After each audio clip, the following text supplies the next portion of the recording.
अस्सलाम वालेकुम। Bridge course रियाजी 30वां दिन। यहाँ पर हमारे पास जूज़ है आदात की पहचान।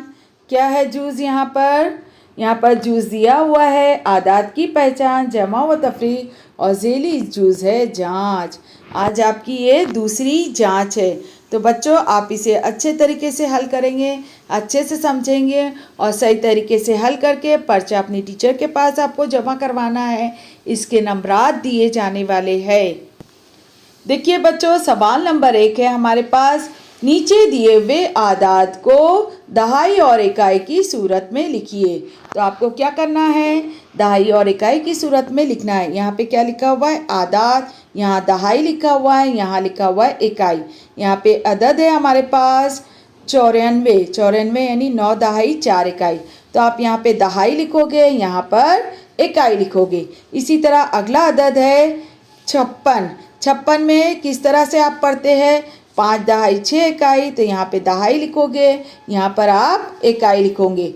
दूसरा सवाल है, रेल के डब्बे को मुनासिब नंबर दो, है ना। यहाँ पे अदद लिखा हुआ है, हर डब्बे पर आपको नंबर देना है। तो यहाँ पे क्या लिखा हुआ है, 7 दहाई 6 इकाई 76 लिखा हुआ है। उसके बाद का डब्बा खाली है, यहाँ पर 76 के बाद का अदद लिखना है।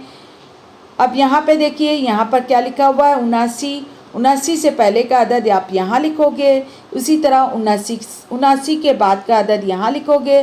फिर 79 के बाद का अदद क्या है वो यहाँ लिखोगे। फिर उसके बाद का अदद आप यहाँ, इस तरह से आप इसके रेल के डब्बों को नंबर दोगे। हम आपकी सिर्फ रहनुमाई कर सकते हैं बच्चों, हम आपको जवाब नहीं बता सकते। आप सब समझ चुके हैं। मुझे उम्मीद है कि आप पर्चा अच्छे तरीके से हल करेंगे। देखिए यहाँ पे सवाल नंबर 3 है, तस्वीर देखकर जमा करो। हमें यहाँ पे तस्वीर देखना है और उसे जमा करना है। तो देखिए यहाँ पे तस्वीरें बनी हुई हैं, इसे गिनकर आप यहाँ लिखोगे, फिर इसे भी गिनकर आप यहाँ लिखोगे। फिर इस डब्बे में जितनी तस्वीर है वो पहले यहाँ बनाओगे, फिर इस डब्बे में जितनी तस्वीर है वो आप यहाँ बनाओगे। फिर यहाँ पे ये सब तस्वीरें गिनकर यहाँ पर अदद लिखोगे और ये तस्वीर का अदद यहाँ पर लिखना है, इसका अदद यहाँ लिखना है। इस तरह से इसका अदद यहाँ, और ये आप क्या कर लोगे, जमा का अमल करना है इस तरीके से। देखिए यहाँ पे सवाल नंबर 4 है, तस्वीर देखकर तफरीक करो। आपको क्या करना है, तफरीक का अमल करना है। यहाँ पे कितने तारे हैं गिनकर आप यहाँ लिखोगे। अब कितने तारे तफरीक किए गए, जितने तारे काट दिए गए उसे गिनकर आप यहाँ लिखोगे। और फिर कितने तारे इसमें से बच गए जो नहीं काटे गए हैं, वो यहाँ पे उतने तारे आप बनाओगे। यहाँ पर आप क्या करोगे, तारे बनाओगे और फिर यहाँ पे तादाद लिखना है। तो इस तरह से आपको ये हल करना है। सवाल नंबर 5 है, दिए हुए आदात की जमा करो। ये आपको क्या करना है, जमा का अमल करना है। यहाँ पर लिखा हुआ है 6 जमा 3। तो आप यहाँ पे गोलियाँ बनाकर जमा कर सकते हैं, आगे गिनकर भी जमा कर सकते हैं, या फिर दोनों सूरत में आप कर सकते हैं, दोनों तरफ की गोलियाँ बनाकर। इसी तरह यहाँ पे दूसरा सवाल क्या है, 8 जमा 5। उसी तरह से आप बनाकर या फिर डायरेक्ट आप दिल में भी जमा करके यहाँ पर जवाब लिख सकते हैं। तो इस तरह से आपको हल करना है। अगला सवाल है, दिए हुए आदात की तफरीक करो। तफरीक करना यानी घटाना, आपको घटाना है। यहाँ पे लिखा है 8 तफरीक 2। तो आप क्या करोगे, 8 गोलियाँ बना के उसमें से 2 गोलियाँ घटाओगे और फिर जो बच जाएंगी उसका जवाब आपको यहाँ लिखना है। इसी तरह से यहाँ पर दूसरा सवाल है, 6 तफरीक 5। तो आप यहाँ पे क्या करोगे, 6 गोलियाँ बनाओगे, 6 गोलियों में से 5 गोलियाँ काट दोगे, फिर जितनी गोलियाँ बच जाएंगी उसे गिनकर आप यहाँ पर लिखोगे।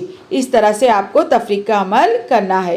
देखिए अगला सवाल क्या है, सवाल नंबर 7 है हमारे पास, साजिद के पास 3 कलम थे, अकबर ने उसे 3 कलम दी। अब साजिद के पास कितने कलम हो गए। तो आप क्या करोगे, 3 कलम बनाओगे, है ना। 3 कलम थी, उसमें से उसने क्या की, 3 कलम थी, अकबर ने उसे 3 कलम दी, है ना। साजिद के पास 3 कलम थी और अकबर ने भी उसे क्या की, 3 कलम दी।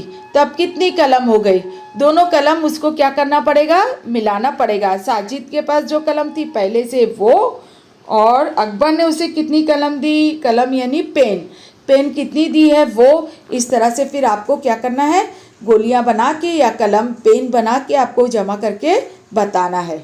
बच्चों ये जो सवाल है, सवाल नंबर 7, ये आपकी क्या है, अमली सरगर्मी है। सवाल नंबर 7 जो है वो अमली सरगर्मी है।